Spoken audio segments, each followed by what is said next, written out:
Good afternoon. आज से हम लोग सीक्वेंसेस ऑफ रियल नंबर्स को कुछ वीडियो लेक्चर्स के थ्रू पढ़ने का कोशिश करेंगे।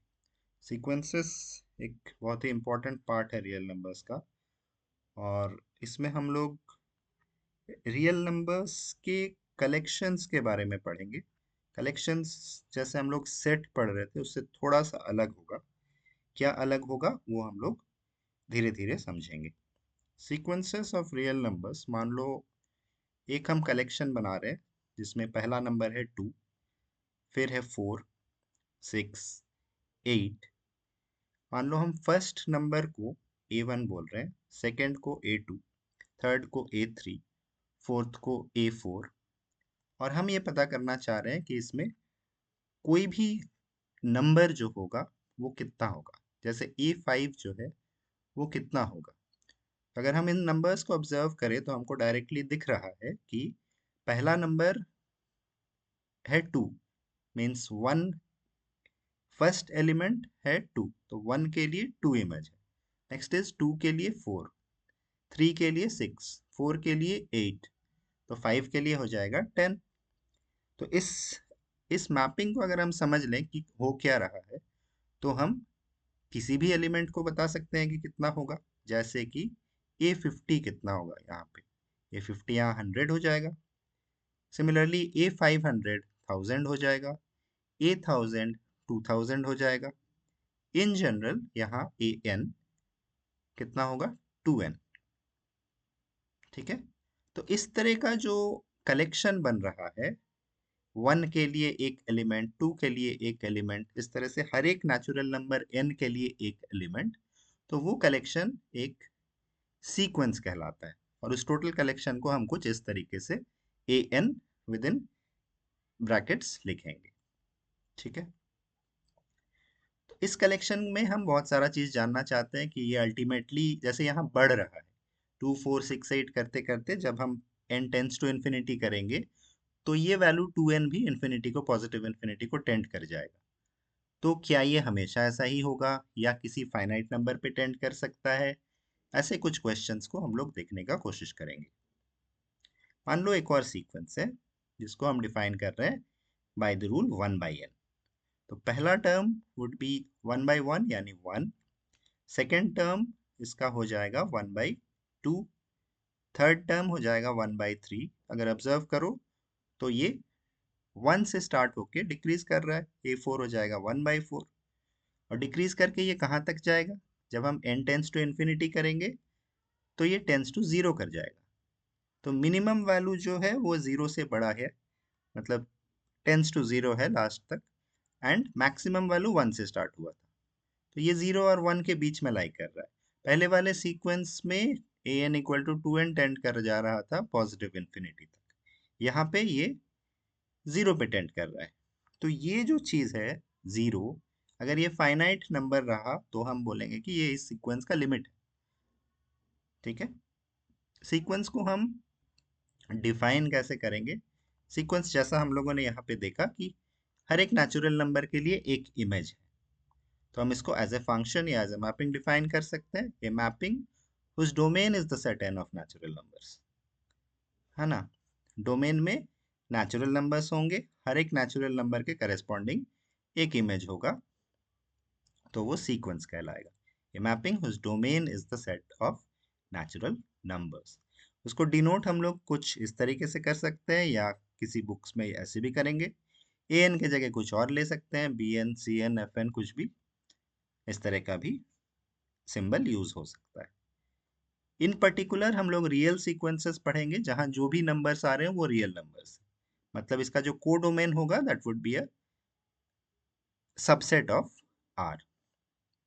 कोडोमेन हो या रेंज हो, that would be a subset of R. ठीक है। इन पर्टिकुलर इस टोटल कोर्स में हम लोग रियल सीक्वेंसेस ही पढ़ेंगे, मतलब जो एलिमेंट्स होंगे उसके जो इमेजेस हो रहे हैं, जैसे ये 2 4 6 8 था, ये सारे के सारे रियल नंबर्स होने वाले हैं। पर डोमेन उसका फिक्स्ड है, that is the set of natural numbers. For example 1/n जो हम लोगों ने देखा सीक्वेंस, उसके टर्म्स 1, 1/2, 1/3 एंड सो ऑन है। इसमें हम लोग देखें कि ये 1 से स्टार्ट करके डिक्रीज हो रहा है। ठीक है, एन स्क्वायर मान लो एक सीक्वेंस हम ले रहे हैं, तो पहला टर्म 1 का स्क्वायर, दूसरा टर्म 2 का स्क्वायर, 3 का स्क्वायर एंड सो ऑन। तो ये बढ़ता जा रहा है अप टू पॉजिटिव इन्फिनिटी। इसको अगर हम नेगेटिव ले लें तो ये माइनस हो जाएगा, -1, -4, -9, ये बढ़ रहा है या घट रहा है? ये नेगेटिव इन्फिनिटी की तरफ घट रहा है। ठीक है, नेक्स्ट सपोज 1 + 1/n।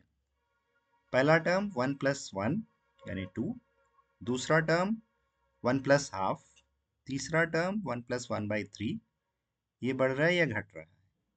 इसमें अगर ऑब्जर्व करो तो एक पार्ट 1 है जो कि फिक्स है, बाकी का जो पार्ट है वो घट रहा है। घट के ultimately it will tend to 0। तो रह क्या जाएगा? 1 + 0 यानी इट विल टेंड टू 1। तो 2 से स्टार्ट हो रहा है, घटते हुए 1 तक जा रहा है, उसी के बीच में सारे नंबर्स हैं। ये पार्ट टेंड्स टू 0। अगर एक सीक्वेंस हम ऐसे डिफाइन कर रहे हैं जिसमें हर एक टर्म इज 5 या कोई भी कांस्टेंट, तो वो कांस्टेंट सीक्वेंस कहलाता है। इसका हर टर्म सी ही है, A1 भी सी, A2 भी सी, A3 भी सी, ना बढ़ रहा है ना घट रहा है, सी का सी ही रह जाएगा। ठीक है, इसको बोलते हैं कांस्टेंट सीक्वेंस।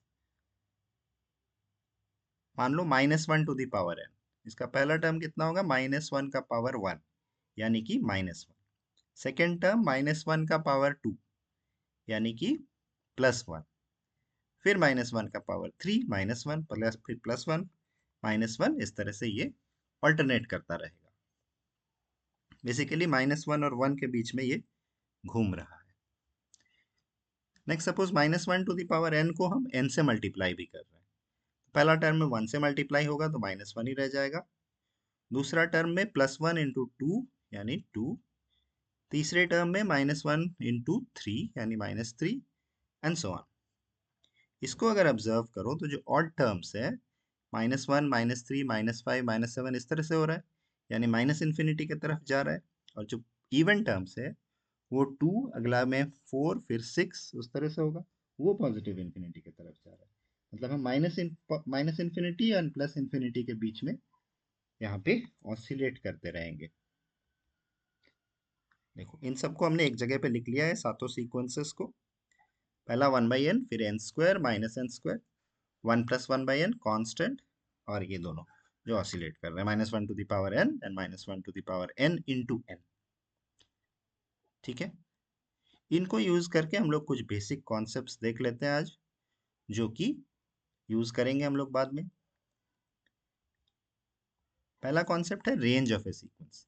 रेंज अगर याद करो फंक्शन में, तो डोमेन कोडोमेन के बीच फंक्शन डिफाइंड होता था, और जो सारे इमेजेस होते थे उनका कलेक्शन कहलाता था उस फंक्शन का रेंज। तो सेम कॉन्सेप्ट हम लोग यहाँ भी यूज कर लेते हैं। सारे के सारे इमेजेस ले लेंगे, डिस्टिंक्ट इमेजेस लेंगे। तो the range of A sequence is the set of all distinct elements of the sequence. ठीक है, सेट बना रहे हैं तो उसमें एलिमेंट्स डिस्टिंक्ट हो जाएंगे।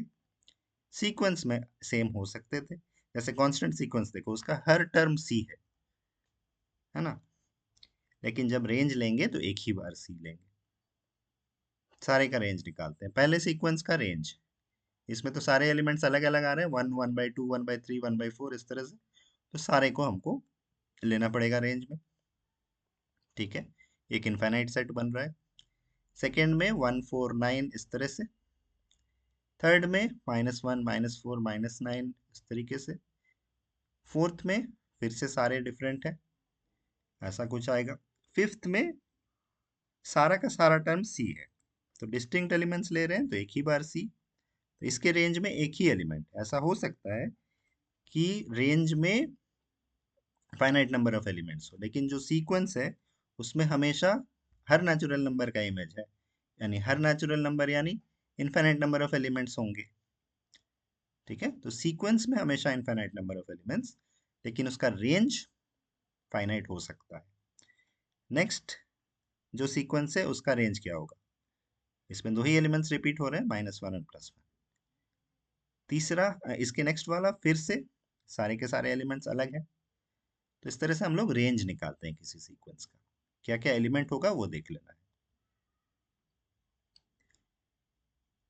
अब हम लोग एक कॉन्सेप्ट देखेंगे बाउंडेडनेस का। अगर सेट में याद करो तो बाउंडेडनेस यानी एक सेट बाउंडेड अबव तब कहलाता है जब उसका अपर बाउंड एग्जिस्ट करे, मतलब ऐसा नंबर जिससे बड़ा उस सेट का कोई एलिमेंट ना हो, सारे के सारे एलिमेंट्स उससे छोटा हो, तो वो बाउंडेड अबव कहलाता है। सिमिलरली अगर ऐसा नंबर एग्जिस्ट करे जिससे सारा का सारा नंबर बड़ा हो, कोई उससे छोटा ना मिले, तो वो लोअर बाउंड कहलाता है, और उस केस में bounded above and bounded below.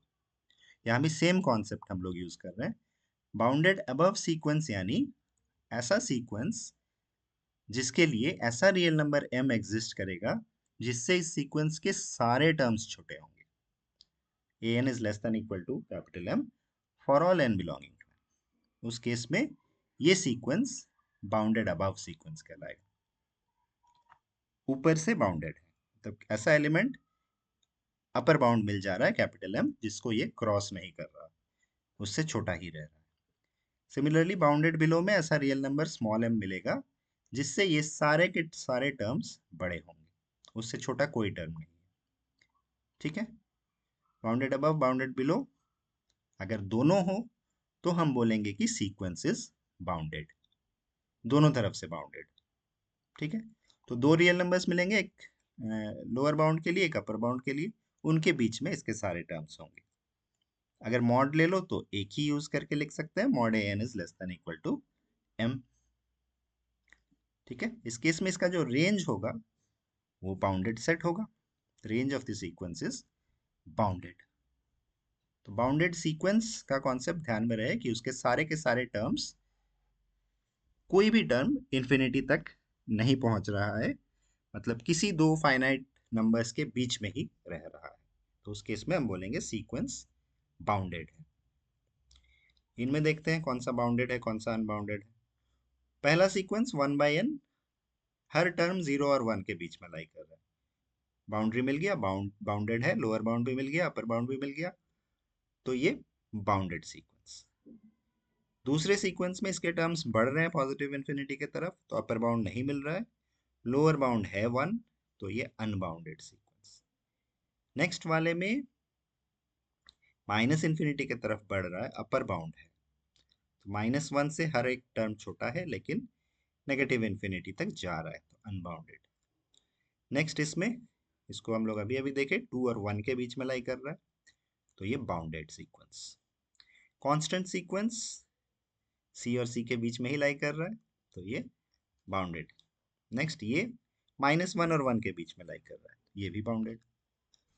ये नेगेटिव इन्फिनिटी भी जा रहा है, पॉजिटिव इन्फिनिटी भी जा रहा है, तो ना तो बाउंडेड बिलो है ना तो बाउंडेड अबव है, तो ये अनबाउंडेड सीक्वेंस। ठीक है, अब इसमें एक चीज ऑब्जर्व करो, पहला सीक्वेंस में अगर हम n टेंस टू इन्फिनिटी ले लें तो क्या होगा, 1/n will tend to a finite number 0। नेक्स्ट इस पे भी 1 + 1/n पे अगर हम n टेंस टू इन्फिनिटी ले लें तो दिस विल टेंड टू 1, एक फाइनाइट नंबर है। कांस्टेंट सीक्वेंस में भी अगर हम n टेंस टू इन्फिनिटी ले लें तो ये c जो है वो n पे डिपेंड ही नहीं कर रहा है, तो इसका लिमिट c ही हो जाएगा। तो ये तीनों सीक्वेंसेस में जब n टेंस टू इन्फिनिटी हो रहा है तब ये tends to a finite number, ये एक तरह का नेचर है। दूसरा, ये जो दोनों सीक्वेंसेस हैं n² और -n², इसमें जब हम n टेंस टू इन्फिनिटी लेंगे तो ये टेंस टू, ऊपर वाला पॉजिटिव इन्फिनिटी में जा रहा है, नीचे वाला नेगेटिव इन्फिनिटी में। ठीक है, इस तरह का एक सीक्वेंस होगा। तीसरा केस ये हो रहा है कि बाउंडेड सीक्वेंस है लेकिन ये किसी फिक्स्ड नंबर पे टेंड नहीं कर रहा है, अगर इवन हो रहा है तो एक अलग, ऑड हो रहा है तो एक अलग, इस तरह से ये किसी फिक्स्ड नंबर पे टेंड नहीं कर रहा, तो ये एक अलग केस बना रहा है। एंड लास्टली ये अनबाउंडेड वाला, ये फिर एक तरफ पॉजिटिव इन्फिनिटी को चला जा रहा है, एक तरफ नेगेटिव इन्फिनिटी को चला जा रहा है, मतलब ये भी अनबाउंडेड है लेकिन किसी एक फिक्स्ड, मतलब जैसे रेड वाले में हो रहा था पॉजिटिव इन्फिनिटी पे जा रहा था, बढ़ता हुआ, यहाँ वो चीज़ नहीं हो रहा है, यहाँ दो के बीच में ये घूम रहा है। तो वो चीज़ जब भी होगा तो एक तीसरा टाइप होगा। तो ब्लू वाला जो टाइप है जहाँ एक फाइनाइट रियल नंबर पे टेंड कर जा रहा है इसका वैल्यू, तो उस तरह का सीक्वेंस कहलाएगा कन्वर्जेंट सीक्वेंस। ये सारे ब्लू वाले सीक्वेंसेस कन्वर्जेंट सीक्वेंसेस हैं। जो रेड वाले सीक्वेंसेस हैं जो या तो पॉजिटिव इन्फिनिटी पे टेंड कर रहा है बढ़ता बढ़ता हुआ, या तो नेगेटिव इन्फिनिटी पे टेंड कर रहा है, वो कहलाएगा डाइवर्जेंट सीक्वेंस। ठीक है, आइडिया क्लियर है? अगर एक फिक्स्ड फाइनाइट नंबर पे टेंड कर जा रहा है तो वो कन्वर्जेंट, अगर पॉजिटिव इन्फिनिटी पे जा रहा है बढ़ता हुआ या नेगेटिव इन्फिनिटी पे जा रहा है घटता हुआ, तो वो डाइवर्जेंट। इनको छोड़ के अगर बाउंडेड सीक्वेंस है और किसी फिक्स्ड लिमिट पे नहीं जा रहा, तो वो फाइनाइटली ऑसिलेटिंग सीक्वेंस।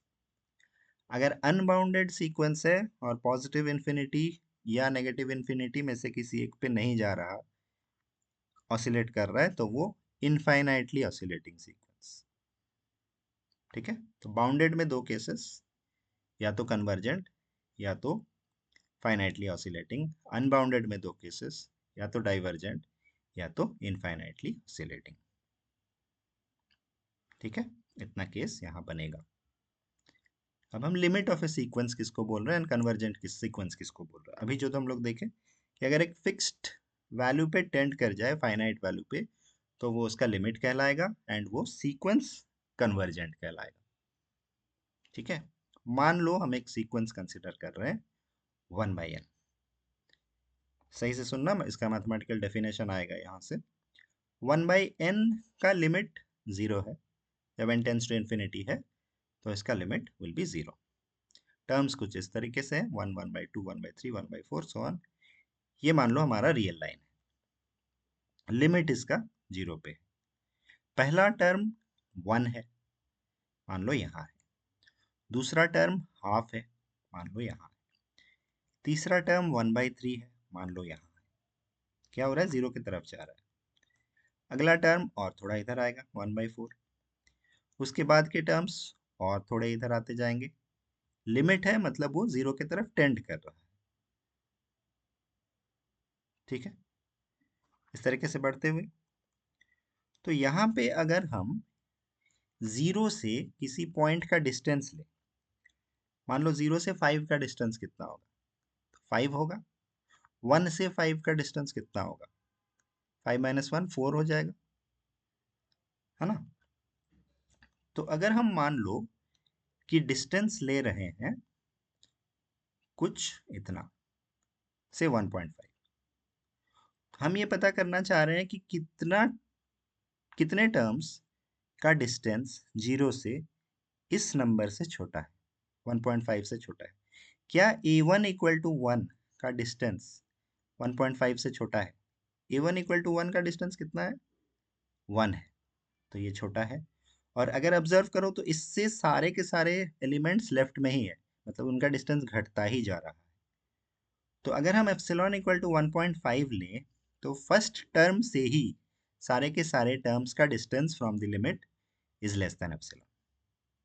ठीक है, हम एक फिक्स्ड डिस्टेंस लिए एप्सिलॉन, और हम ढूंढ रहे हैं कौन सा टर्म ऐसा आएगा जिसका L से distance is less than epsilon. तो यहाँ सारे के सारे टर्म्स, चलो हम एप्सिलॉन को घटा के देखते हैं। मान लो 0.75 कर दिए, तो पहले टर्म का डिस्टेंस 1 था, वो ज़्यादा हो गया 0.75 से। दूसरा टर्म है हाफ, उसका डिस्टेंस हाफ हुआ, वो 0.75 से छोटा है। उसके बाद जितने टर्म्स हैं वो लेफ्ट में है, एल के तरफ है, तो उनका डिस्टेंस कम ही है। ठीक है, तो यहाँ पहला टर्म हो जाएगा a2 इक्वल टू हाफ। उसके बाद सारे के सारे टर्म्स का डिस्टेंस कम है। अगर हम एप्सिलॉन को और थोड़ा घटा दें, मान लो हम एप्सिलॉन इक्वल टू 0.3 ले लें, तो अब 1 फर्स्ट टर्म का डिस्टेंस तो ज़्यादा था 1, सेकेंड टर्म का डिस्टेंस 0.5 है, वो भी ज़्यादा है। थर्ड टर्म का डिस्टेंस 0.33 है, वो भी ज़्यादा है। फोर्थ टर्म का डिस्टेंस 0.25 है, वो कम है। उसके बाद के सारे टर्म्स का डिस्टेंस एल से कम हो जाएगा, एल के पास हो जाएगा वो। तो ये कॉन्सेप्ट जो हो रहा है कि अगर हम कोई भी डिस्टेंस लें एप्सिलॉन, तो हमको ऐसा टर्म मिलेगा जिसके बाद के सारे टर्म्स का डिस्टेंस लिमिट से उस एप्सिलॉन से छोटा हो जाएगा। तुम कोई भी एप्सिलॉन लो, जितना भी छोटा। ये कॉन्सेप्ट को यूज किया जाता है लिमिट के डेफिनेशन में।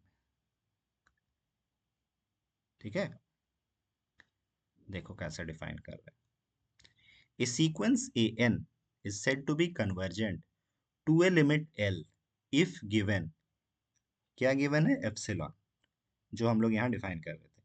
कोई भी एप्सिलॉन गिवन रहे, एनी एप्सिलॉन ग्रेटर देन 0, तो उसके करस्पॉन्डिंग हमको ऐसा पहला टर्म मिलेगा जिसके बाद के सारे टर्म्स का डिस्टेंस लेस देन एप्सिलॉन हो जाएगा। इसको देखो कैसे लिख रहे हैं।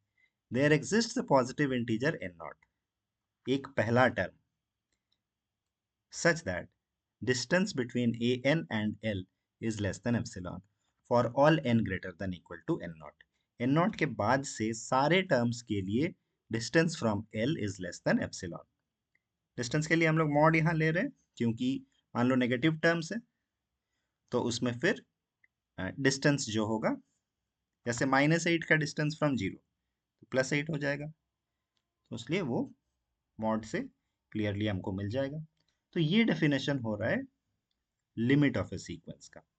और कन्वर्जेंट भी उस केस में कहलाएगा जब ऐसा लिमिट एल एग्जिस्ट करे। ठीक है, ये डेफिनेशन से ही हमको काम करना है, ये डेफिनेशन क्लियरली रहे माइंड में। कोई भी एप्सिलॉन गिवन हो, उसके करस्पॉन्डिंग हमको ऐसा पॉजिटिव इंटीजर एन नॉट मिलेगा जिसके बाद के सारे टर्म्स का डिस्टेंस एल से एप्सिलॉन से छोटा हो जाएगा। बस इतना। ठीक है, इस केस में हम लोग limit a n equal to l लिखेंगे as n tends to infinity, या तो sequence a n tends to l, इस तरीके से लिखेंगे। समझ जाना कि ये कन्वर्जेंट सीक्वेंस का बात हो रहा है, एल उसका लिमिट है। नल सीक्वेंस, नल सेट अगर याद करो तो नल सेट यानी एम्प्टी सेट होता था, सीक्वेंस में एम्प्टी नहीं होगा। नल सीक्वेंस यानी ऐसा सीक्वेंस जिसका लिमिट 0 है ना, वो कन्वर्ज कर रहा है टू 0। कोई भी sequence, any sequence that is convergent to 0 is said to be a null sequence. Divergent sequence क्या होगा? डाइवर्जेंट सीक्वेंस हम लोग देखें कि जो या तो पॉजिटिव इन्फिनिटी पर जा रहा है या तो नेगेटिव इन्फिनिटी पर। अगर पॉजिटिव इन्फिनिटी पे जा रहा है, इसका मतलब हम कोई भी रियल नंबर ले ले, बड़ा से बड़ा, उससे बड़ा हमको टर्म्स मिल जाएगा। मान लो एक सीक्वेंस है जिसके टर्म्स बढ़ते हुए पॉजिटिव इन्फिनिटी के तरफ जा रहा है इस तरीके से। तो अगर हम बड़ा से बड़ा कोई भी रियल नंबर ले लें, मान लो इतना ले लें, तो उसके राइट में टर्म्स होंगे ना। अगर इसको और बड़ा ले लो तो उसके भी राइट में टर्म्स होंगे। तो हम यही बोलना चाह रहे हैं कि हम जितना भी बड़ा रियल नंबर ले, उसके राइट साइड में इस सीक्वेंस का टर्म होगा। A sequence an is said to be divergent to positive infinity if given any positive k, there exists a positive integer n naught, मतलब इसका टर्म के लिए वो यूज होगा, such that an is greater than k for all n greater than equal to n naught, तो उसके बाद के सारे टर्म्स k से बड़े होंगे। ठीक है, बड़ा से बड़ा तुम k ले लो, उससे बड़ा टर्म तुमको मिल जाएगा, an greater than k। Similarly divergent to negative infinity, अगर हम k ग्रेटर देन 0 ले रहे हैं, नेगेटिव इन्फिनिटी है, मान लो हम 1000 ले रहे हैं, तो -1000 से छोटा टर्म हमको मिलेगा, तो यानी -k से छोटा, an is less then -k। ठीक है, फॉर एग्जाम्पल सीक्वेंस n, इसके टर्म्स बढ़ के इन्फिनिटी तक जाएंगे, n स्क्वायर e का पावर n, ये सारे डाइवर्जेंट टू पॉजिटिव इन्फिनिटी होंगे।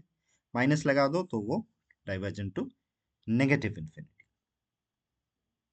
ठीक है, दो चीज हुआ, कन्वर्जेंट सीक्वेंस जिसका लिमिट फाइनाइट कोई रियल नंबर हो, डाइवर्जेंट सीक्वेंस जो पॉजिटिव इन्फिनिटी या नेगेटिव इन्फिनिटी की तरफ टेंड करे। और जो केस बचा ऑसिलेटरी सीक्वेंस का,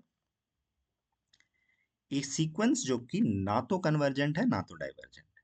कन्वर्जेंट यानी फाइनाइट लिमिट होता, वो भी नहीं है। डाइवर्जेंट यानी सिर्फ पॉजिटिव इन्फिनिटी या सिर्फ नेगेटिव इन्फिनिटी होता, वो भी नहीं है। उस केस में सीक्वेंस ऑसिलेटरी। दो केसेस बन रहे हैं, फाइनाइटली ऑसिलेटिंग, जैसे ये -1 टू द पावर n था, -1 और +1 इसके बीच घूम रहा है, या अगर -2 टू द पावर n कर दो तो फिर -2 एंड +2 के बीच घूमता घूमता रह जाएगा। तो वो भी फाइनाइटली ऑसिलेटिंग। इस सीक्वेंस को देखो, पहला टर्म 1, दूसरा 2, तीसरा 3, फिर ये रिपीट हो रहा है 1 2 3 1 2 3 1 2 3 करके। मतलब ये सिर्फ दो के बीच नहीं बल्कि तीन के बीच ऑसिलेट कर रहा है, तीन फाइनाइट नंबर्स के बीच में, बट है बाउंडेड। तो बाउंडेड है एंड कन्वर्जेंट नहीं, तो उस केस में ये कहलाएगा फाइनाइटली ऑसिलेटिंग सीक्वेंस। ऐसा बाउंडेड सीक्वेंस जो कन्वर्ज नहीं कर रहा। इनफाइनाइट में जैसे कि ये एग्जांपल हम लोग देखे थे, इवन में पॉजिटिव इन्फिनिटी की तरफ जा रहा था, ऑड में नेगेटिव इन्फिनिटी की तरफ। -1 इंटू एन स्क्वायर भी कर देंगे तो सेम नेचर रहेगा। इवन में पॉजिटिव इन्फिनिटी की तरफ जाएगा, ऑड में नेगेटिव इन्फिनिटी की तरफ। ये सीक्वेंस देखो, पहला टर्म 1, फिर 2, फिर तीसरा टर्म 1, फिर 3, चौथा टर्म, फिफ्थ टर्म 1, फिर 4। तो ये 1 जो ऑड टर्म है वो फिक्स है, और इवन वाला जो है वो बढ़ता जा रहा है। मतलब एक तरफ एक फाइनाइट नंबर है 1, दूसरी तरफ ये पॉजिटिव इन्फिनिटी को जा रहा है, उनके बीच में ऑसिलेट कर रहा है, इसलिए ये भी इनफाइनाइटली ऑसिलेटिंग है। जरूरी नहीं है कि माइनस इन्फिनिटी प्लस इन्फिनिटी ही हो। तो an unbounded sequence which is not divergent is said to be an infinitely oscillating sequence। ठीक है, आइडिया क्लियर है? कन्वर्जेंट, डाइवर्जेंट, उसमें अगर दोनों नहीं है तो ऑसिलेटरी। ऑसिलेटरी में अगर बाउंडेड है और कन्वर्जेंट नहीं है तो फाइनाइटली ऑसिलेटिंग। अगर अनबाउंडेड है एंड डाइवर्जेंट नहीं है तो वो इनफाइनाइटली ऑसिलेटिंग। 4 केसेस। अच्छा, एक चीज हम लोग डेफिनेशन से कन्वर्जेंस दिखाने का कोशिश करते हैं। मतलब एक सीक्वेंस दिया हुआ रहेगा, उसका लिमिट दिया हुआ रहेगा, और ये बोला जाएगा कि ये दिखाओ कि इस सीक्वेंस का लिमिट इतना होगा। डेफिनेशन याद है ना, एप्सिलॉन वाला। Sequence n is said to be convergent to a limit L अगर कोई भी एप्सिलॉन गिवन रहे ग्रेटर देन 0, उसके करस्पॉन्डिंग ऐसा टर्म मिलेगा एन नॉट, जिसके लिए a n minus l less than epsilon हो जाएगा जब भी हम एन नॉट से बड़ा एन ले लेंगे। ठीक है, ये डेफिनेशन था। इसको यूज करके दिखाना है कि इस सीक्वेंस का लिमिट 0 है। नॉर्मली जैसे हम लोग एन टेंस टू इन्फिनिटी करके कर देते थे, वो नहीं करना है, इसको बाय डेफिनेशन दिखाना है। इसी क्वेश्चन को इस तरह से भी बोला जा सकता है कि show that limit a n is n tending to infinity equal to 0। या एक और तरीके से बोला जा सकता है कि show that this sequence is a null sequence. अभी अभी हम लोगों ने देखा नल सीक्वेंस यानी जिसका लिमिट इज 0। तो कैसे दिखाएंगे? डेफिनेशन क्या बोला कि given any epsilon greater than 0 there exists n naught. तो हम given any epsilon greater than 0 मान लेंगे, और उस केस में वो कंडीशन सेटिस्फाई होना चाहिए कि a n minus l is less than epsilon. तो उसको मान के उल्टा चलेंगे और एन नॉट तक पहुंचने का कोशिश करेंगे। कहाँ से स्टार्ट करेंगे? एप्सिलॉन मान लेते हैं, let epsilon greater than 0 be given. Then उस कंडीशन को मानते हैं कि mod of a n minus L कितना होगा। एल यहाँ 0 है, लिमिट ए एन क्या है? 1/n। एन पॉजिटिव है तो 1/n भी पॉजिटिव, तो 1/n। ये अगर एप्सिलॉन से छोटा हुआ इसका मतलब n ग्रेटर देन 1/एप्सिलॉन हो जाएगा। तो n को, n के लिए ऐसा नंबर मिलना था n नॉट जिसके बाद के सारे n के लिए ये कंडीशन सेटिस्फाई हो। तो ये 1/एप्सिलॉन जो भी होगा, जितना छोटा एप्सिलॉन लोगे उतना बड़ा 1/ हो जाएगा। तो वो नंबर को, उससे जस्ट बड़ा पॉजिटिव इंटीजर को हम n नॉट मान लेते हैं, तो उसके लिए ये कंडीशन सेटिस्फाई हो जाएगा। So, taking n naught to be the smallest positive integer greater than 1/epsilon, we have, condition तो सेटिस्फाई हुआ, कंडीशन से ही हम लोग शुरू किए थे, तो ये कंडीशन सेटिस्फाई होगा अगर n is greater than equal to n naught। Therefore, by definition, the sequence 1/n is convergent to 0। इस तरीके से दिखाना होगा। एप्सिलॉन मान लेंगे, कंडीशन से शुरू करेंगे, वहां से n कितना होना चाहिए वो निकाल लेंगे। बस इतना करना है। इन क्वेश्चंस को ट्राई करना, बुक में भी इसका सोल्यूशन मिलेगा या इस तरह के क्वेश्चंस मिलेंगे, इनको ट्राई करना, बाय डेफिनेशन शो करना है।